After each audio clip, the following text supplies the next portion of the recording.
Because I'll tell you what, when those braces come off, when that gap tooth closes, when I get my new chin installed, it is over for you.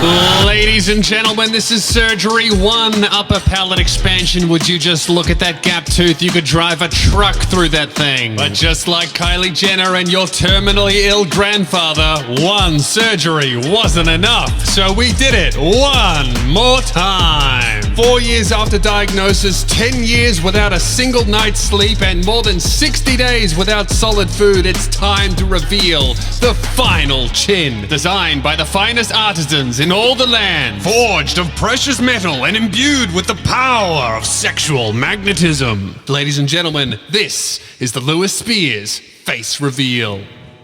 Oops, wrong one. Damn.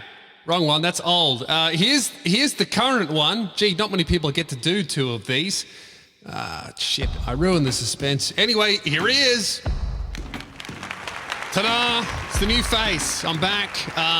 It's good to be back. I'm still a bit swollen. I'm still very numb on the bottom half of my face, but I am back. You know, I thought of all these ways that I could reveal my face, all these spectacles that I could pull, but I honestly could not think of anything funnier than Dream's face reveal. Hi. Hi. and then if I just talk to you like this for the rest of the video, just desperately trying to show off my jawline. I mean, I don't know why he's doing that. He didn't spend 2 years of his life getting his fucking skull cut in half, gone through surgeries to get a new chin. He just has it. I earned this. I literally paid for it. Do you know how expensive this was? And now I find out that all I had to do was fucking mew. The amount of comments that I got, oh dude, all you had to do was mew, man. If you just like sucked the tongue to the roof of your mouth at 28 years old, you could move your jaw fucking 14 centimeters forward like my surgeon did. No, that's not how it works. Fun fact though, I did actually talk to my surgeon and my orthodontist about mewing, and I said, would that have an effect? Like, would that be a good thing for me to do? And both of them laughed, and didn't elaborate. So I'm gonna take that as like me going to the GP and being like, yo, so do we really have to? Do we really have to do chemotherapy, or can I just like put ivermectin in my ass? You know, stupid question, you get a stupid answer. The main thing is, dude, no matter what I look like, honestly, if I can be really, really honest with you guys, I feel great. I'm cured. I'm better. I'm sleeping. I'm dreaming. Do you know how crazy it is to have a dream when you haven't had one? I think the last real dream I had was like 9 years ago. And I'm pretty sure that I came. When I had my first ever dream after the surgery that wasn't because of the copious amounts of OxyContin I was having, I was like, dude, I have schizophrenia. I just fucking saw some things that weren't there while I was asleep. And then I reminded myself that that's what a dream is, and that's really normal. Now, if you have them while you're awake, that's definitely schizophrenia. If you're asleep, that's normal. The before and afters. So here's my before. You can see, you know, weak chin, soft face, the nose pointing downwards, horrible skin because of the CPAP machine I had to wear. And here's after. Giga Chad, bone smashed to the max. Talk about looks maxing. This is it, all right? This is what every mewer fantasizes about achieving on TikTok. I'm sorry, but the reality is 2s of surgeries, heaps of money. You can't do this with a tongue and some suction. You can do a lot of amazing things with tongue and some suction, but you can't do that. Let me tell you, any YouTuber walking around with a fancy watch, that's not a flex. This is a fucking flex. Whatever you spent on your car, I spent double on my skull.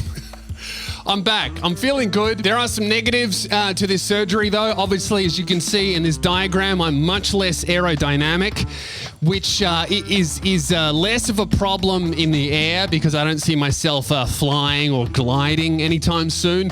I'm not like a member of Hamas, but it is going to affect my swimming. I think having this chin and the lower half of my face, and now my nose is less pointing downwards. Before it was kind of like a shark's fin. It would pierce the water and really affect my aerodynamics underneath the water. But it is something that I am willing to sacrifice if it means that I can breathe on land. This is really my first week of working because I was so swollen. I mean, look at my head here. It was the size of a balloon. I still can't eat solid food. It's been almost 60 days since the surgery, and I just started chewing incredibly soft pasta. Do you have any idea how sick I am of blended liquids? I feel like a fucking newborn baby, except I can't even suck because that hurts my teeth. A lot of people, now that they see my new face, they were like, oh, did you really get this done for sleep apnea, or did you get this to be like a little bit more attractive? Do you know how stupid I would feel if I did this surgery just for cosmetic reasons? If I got halfway through these surgeries and I was trying to raise myself from like a 6 to a 7. Halfway through these, I would just be like, I'm the dumbest guy on planet Earth. This is horrible. This is not worth it, okay? The only reason to do these surgeries is to stay alive when you're 50 and you're sleeping, okay? I don't want to have a stroke in the middle of the night, getting woken up by my wife crying, and then I slowly start to forget her face because the part of my brain that recognizes people I know dies.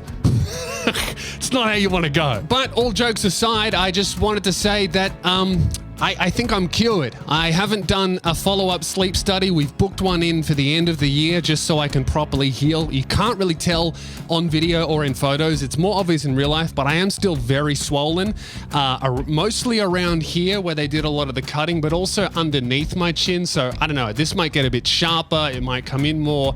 I don't really know. Every day, my face looks like a little bit different, and I'm trying not to look at it too much because then I'm just going to get facial dysmorphia like all the 15-year-old boys on TikTok, okay? I don't want that to happen to me. I'm 29 years old.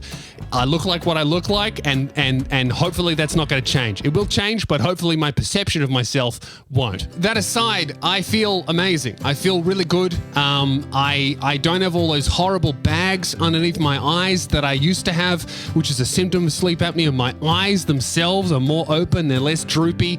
I'm having dreams. I wear my watch and it's reporting like incredibly good sleep results. I just feel good. I just have an overwhelming feeling of health that I haven't had for, I don't know, like a decade. Like getting to the other end of this second surgery, the one that actually resolves the issue, and going through the awful recovery and getting to a point where I can actually sleep without pain after the swelling and the cutting. Once I got through all of that and I had like 2 weeks of just uninterrupted sleep, it made me realize again how fucking sick I was, and also I think how long I have been sick. I think this has been getting worse and worse and worse since I was at least 15. Definitely 19, 20 is when it started to get really bad. But if I look back on it, I think this has been my whole life. I've just been choking to death in my sleep, and it's been a real slow decline. And now, literally, excuse the cliche, I feel like I've woken up. I've woken up for the first time in my life feeling refreshed, feeling good, feeling renewed. Like, oh, that was a good sleep. I don't have a headache. I can actually open my eyes. I want to get out of bed. It's early in the morning. My alarm actually woke me up. And then when I'm awake, I stay awake. I can concentrate. I can read. I can work. I've been writing. I haven't been writing anything for ages. I haven't been reading for more than 7 minutes without fucking falling asleep halfway through the first page I was trying to read. I can watch movies without snoring. I can stay up past 8 p.m., which for a guy who works as a stand-up comedian is an essential skill. So I'm better. I'm cured. I'm going to start really slowly with my work. I'm going to slowly start integrating and posting. The only thing I'm going to promise to you guys is that the podcast Spearhead Sundays is coming out every single Sunday. That's the only thing I'm promising, and I'm at least for now. And then I'm going to slowly start bringing in videos, stand-up clips, real talk, things that you guys enjoy, things that I love making, things that I haven't been able to make for ages. I just wanted to say thank you so much from the bottom of my heart for your patience, for your support. This has been a 4-year, really, really, really difficult journey for me, where I have just been sick, like deathly ill for the entire 4 years. And you guys have stuck by me, and you guys have supported me, sent me messages. You haven't, just given up or abandoned me on going, oh, fuck this guy, he can't make anything consistently, even though I couldn't. I was just so unwell. But I feel good, man. I feel really, really, really good. I still got a little bit more healing to go, but I feel good enough, and I really feel in like I'm in enough financial distress to begin work again. So subscribe, and thank you for your support. And yeah, I'll see you in the next video whenever I make it. But if you want a guaranteed banger from me, this Sunday, Spearhead Sundays, the podcast returns. How would be if